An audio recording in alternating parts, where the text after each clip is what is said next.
Hi, this is Brian Alford. I'll be going through the parliamentarian training with you for the UIL State Congressional Debate Tournament for 2022. Back in person this year after a little bump in the road last year, winter storm, and COVID on top of that. Speaking of that, we will be at the University of Texas this year. As per UT policy, masks are strongly recommended, but they are not required. Also, there will be plenty of hand sanitizer and extra PPE available if you so choose to use it. When it comes to judging or being parliamentarian, if you have not listed any schools or contestants that you should not judge due to conflicts with camps or personal coaching on the outside, or just another school you haven't listed, please, if you have not put them in, contact the UIL office ASAP. Okay, so yes, you have all been volunteered, I guess would be the correct word, to be parliamentarians for your region. Some of you probably have done this before, some of you may have not, but just as a quick reminder, we're going to go through this real quick to give you a little refresher. As the parliamentarian, your job is pretty much to be a guide in the room. The students, as much as possible, need to run the chamber. Most of these kids will know what they're doing. They may need a little guidance every now and then, but try to let them do everything to the best of their abilities and only step in if absolutely required. Your second thing is to make sure that the PO is doing their job to the best of their abilities, making sure they're being fair when selecting speakers and questioners, making sure they are selecting the correct questioners, and with precedents being in order and things like that. When it comes to questions of parliamentary procedure, you will be the final arbiter of any questions that arise with that. I suggest having the frequently used motions chart that is on the UIL website up for you to check out while you are judging, also in case something comes up, but it's very simple parliamentary procedure, nothing too advanced. And then finally, your last real main responsibility is to determine whether amendments, if any are offered, are germane or not. Germaneness means, for the purposes of congressional debate, it means that you cannot change the intent of the legislation. You can change dollar amounts, time frame, things like that, but you cannot fundamentally change the intent of the legislation. But that's about all that there is with that. It's pretty much going to be in your own judgment. I always look at it for something like, okay, is this something that is going to make the debate go in a different direction, or is this something that's going to add to the debate? And we'll talk more about amendment speeches a little bit later. So when it comes to being back in person, just remember, for UIL, you have a clerk who is going to be helping you in the room. There will be two judges, yourself as the parliamentarian and the clerk. The clerk will be responsible for helping you organize and get the session open and closing the session. They will have your parliamentarian notebook in which you will find your stopwatch, your gavel, all of your paperwork, things like that. The clerk should have the attendance sheet, not the attendance sheets, the seating charts, and we'll put them in the correct place. If you see that you're missing something in your folder, please see the clerk. She will make sure that you get it, or he will make sure that you get it, excuse me. Also, the clerk will help you get the round started. They will call the session to order, take roll, confirm everybody is where they're supposed to be, and then they will distribute the placards, introduce the scorers and you to the chamber, and then let you take control. Once you do take control, the first thing you have to do is presiding officer elections. For some conferences, this will be rather easy. For some conferences, this will be kind of involved, because I think one conference has like 12 people running for POs. So that'll be 4 little, tryout sessions each time. So when it comes to presiding officer, remember we do auditions. When it comes to time to do this, there's going to be an envelope in your binder that will have numbers 1 through whatever. They will then draw for order of auditioning. So the first hour is set aside for PO auditions.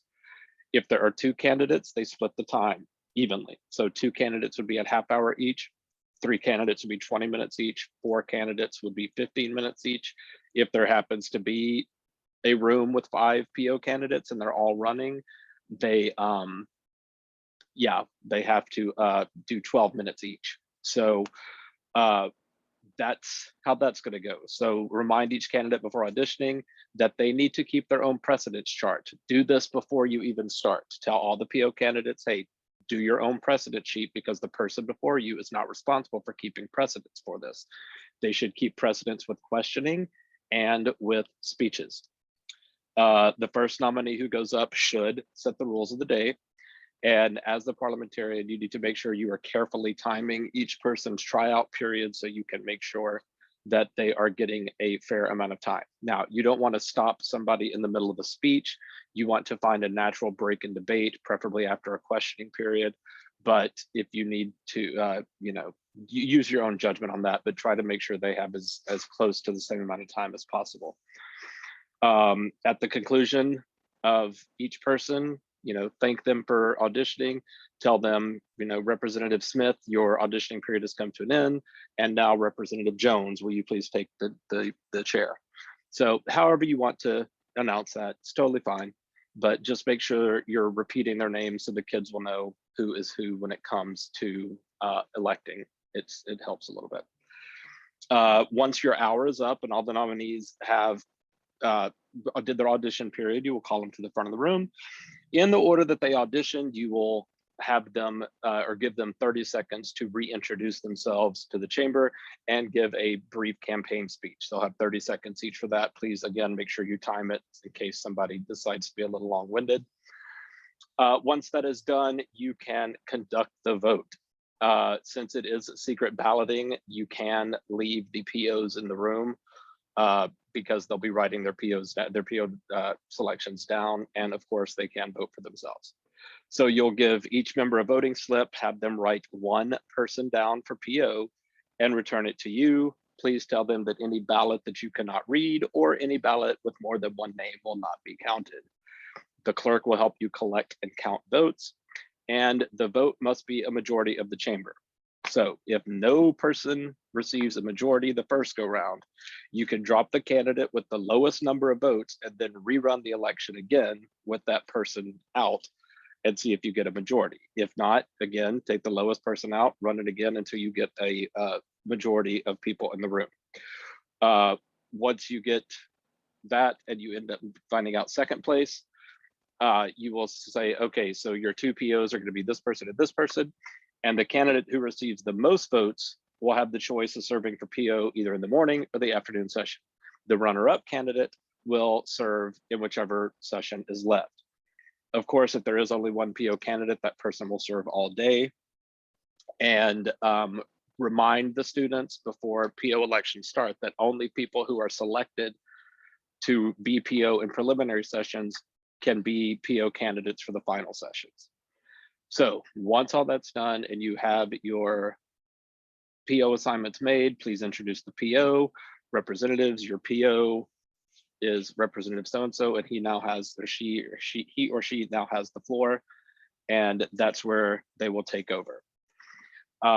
So that's basically the heavy lifting at the beginning of the round. Now you're just sitting there paying attention, watching to make sure all the rules are being followed, that the timing's being kept. But just some final notes on the PO. Remember, the PO is running the chamber. If you need to step in, please do, especially if they're confused or making a big procedural error. If it's something that isn't going to make the biggest difference in the world, like let's say he picks two questioners, but he picks them out of order a little bit, I would just do a little reminder, like, please make sure you're paying attention to your questioning precedents. But as long as both of them got to speak, it's not a big deal. You'd have to watch for any errors that are harming members of the chamber.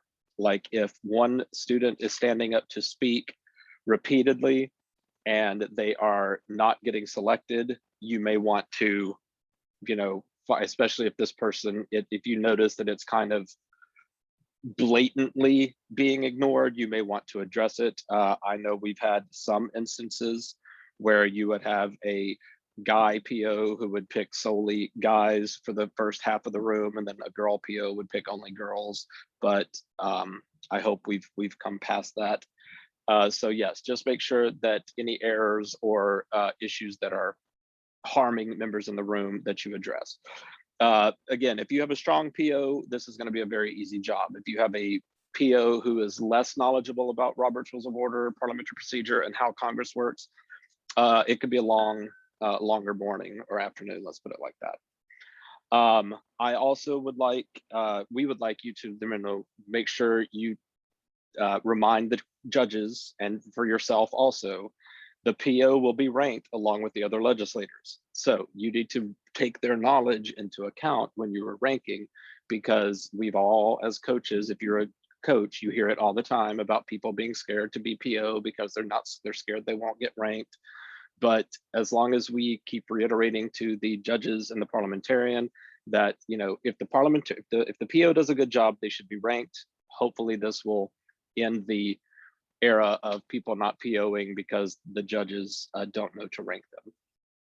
So during the round, of course, you should keep up with precedents and questioning just to make sure there are no grievous errors in that. Keep track of the number of speeches made, the recency of questions, precedents again. Students who have spoken the least number of times in the chamber should get precedence for speaking. For example, if 2 students want to give a speech and Speaker A has given 1 speech and Speaker B has given 0, Speaker B gets recognized because he has not spoken yet. During the breaks, I sometimes will check the PO to make sure their precedence chart matches what I have. I don't do it all the time. I just pretty much do it if I have a question or if the PO wants me to double check mine with theirs. But if the PO asks you a question, just be there to answer it. Of course, pay attention because your rank does count in the big scheme of things. So we need that also. When it comes to precedents, the presiding officer must follow the precedence recency method, recognize speakers who have not spoken. After that, students who have spoken the fewer times, and then after that, speakers who have spoken earlier or least recently. This is nothing major change. This is the way we've been working for quite some time. For the parliamentarian, when it comes to amendments, sometimes they will be good amendments, sometimes they will not. But when somebody wants to make an amendment, you will have amendment forms at your front desk. They should come up and grab one, fill it out, then bring it back to you. You don't stop everything. Things keep going while you look over the amendment. If you find it germane, when there's a natural break, you would tell the PO, hey, we have an amendment. I think it's germane. You need to, you know, run this amendment.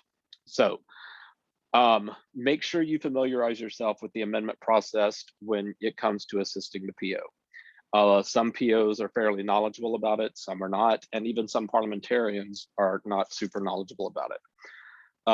The way that I suggest looking at amendments is like, once you have an amendment and you find it germane, like pretty much realize you're taking a step out of the piece of legislation you're doing and starting like a new debate on a new item to change that legislation. So you have to, it's like, again, you have to read the amendment. You have to have a 1/3, I think it's 1/3 to even recognize the amendment. If the amendment is, you know, recognized and voted on, then you have to begin debate on the amendment. Debate during amendment. The speeches are scored, and the speeches do count for precedence. Also, during the PO auditioning period, the speeches are scored. Okay, just remember that also. Please make sure that the sessions are as close to the schedule as possible. Recesses should be kept as short as possible. And this is due to, you know, keeping people from congregating a lot and for maximizing debate time. Please make sure you're writing down the times of your breaks on the form that is provided in your folder. And UIL would like you to please keep track of their gavels and stopwatches, which are going to be provided to you in the folder. Now, when it comes time to ending the complete round on day 1, this is not at the end of the morning, this is at the end of the afternoon. So at the end of the second session, the chamber will vote on the current legislation and call for the orders of the day. At the end of the second session, it is the parliamentarian's responsibility to complete a ballot that ranks all of the representatives in the chamber. Every person in that room will be ranked on your ballot, 1 through probably 16 or 18. Make sure that you do not leave anyone out. I suggest, marking them off on the seating chart when you put their name on the ballot, so that way it can help keep track of them. We'll be using SpeechWire this year, so all your balloting will be done online. And then turn in the gavel, stopwatch, and the notebook to the clerk. The clerk will take your stuff to the tab room, and I'm quite sure that they will tell you to wait in your room until the clerk comes back to let you leave. When session 2 begins, make sure you introduce the new PO. If there was only one PO candidate, the PO stays the same. In session 2, precedence and recency will also reset, and no legislation that was on the morning docket can be carried over to the afternoon. There will also be new seating charts for session 2. When you are ending the Super Congress round, the procedure will be the same, except you're also going to conduct the vote for the outstanding presiding officer. You're going to have both the AM and PM presiding officers come to the front of the room with their placards and remind the chamber of their names, return to their seats. Then you will have, again, another vote for outstanding presiding officer. Remind the students again that if you cannot read it, or if they write down more than one name, that their vote will not be counted. You and the clerk will then count the votes. And then I usually, once the votes are taken, I usually dismiss the kids because that way you don't really need them anymore. So because you don't want them to know the winner, this will be something announced at the award ceremony. You'll fill out the Super Congress PO results form, and then either you or the clerk will take it to the tab room. And once again, please turn in the gavel and the notebook with the stopwatch to the clerk at the end of the day. Last couple things, few rule reminders. All rounds this year will use direct questioning. Each person gets 30 seconds. Now, we've had some issue this year about some kid, like some POs would say, okay, questioner A, go. Well, that questioner only uses 15 seconds. So they let questioner B, who was next, go. Well, that person only takes 15 seconds. Well, they try to get a third questioner in. That's not appropriate. It is pretty much 30-second questioning blocks divided by 2 students after, most speeches, but for between 4 students after the first pro and first con. So that time cannot be like absorbed by the chair. The time cannot be given to someone else. So if Representative Smith gets up and asks one question and then sits down, that's just a waste of the rest of his time. The judges will take that into account. Like, okay, was that one question so hard hitting that he just blew me away, or did he waste his time, kind of thing. So just make sure that the chair absorbs any leftover questioning time and it's not given out to others. This is UIL, so no internet access is allowed during the rounds. Reverse precedence is not allowed. 3:10 is the maximum time for speeches. UIL does have the 10-second grace period in Congress, so 3 minutes and 10 seconds if you would like to remind your judges also. Please make sure the PO is keeping accurate time for everyone. Make sure they're not padding it. Adding time to make the speech go over, or announcing a lower time for the judges than what the speech actually was. I just randomly check when I do it. Every other speech maybe, but if you want to do it for every speech, that is totally fine. If you do need time abuses, make sure you talk to the PO. It is not recommended that you take breaks after every piece of legislation. The chamber should not break for more than 20 minutes per session. So for those 3 hours, they should take a total of 20-minute breaks. And please keep track of your breaks again on that form.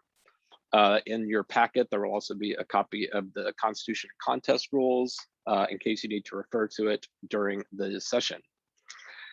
One thing that does come up very rarely, but it does come up and we just want to put it on your radar, is how to deal with it. If the PO is POing a session and let's say they have an authorship speech coming up, they are allowed to relinquish the chair and give a speech on an item. Now, there are a couple conditions that go with that. They can relinquish the floor to another student. Ideally, if their person in there is going to be the next PO can do it, that would be good. Otherwise, if no student will do it, it will be up to you to do it, unfortunately. And when the student gives their speech, they are not allowed to reclaim the chair until that entire piece of legislation is done. So they have to be, if it's you that's doing it as the parliamentarian, you may have to go through, 8 or 9 speeches before he retakes his position or her position. So make sure that you are aware of that.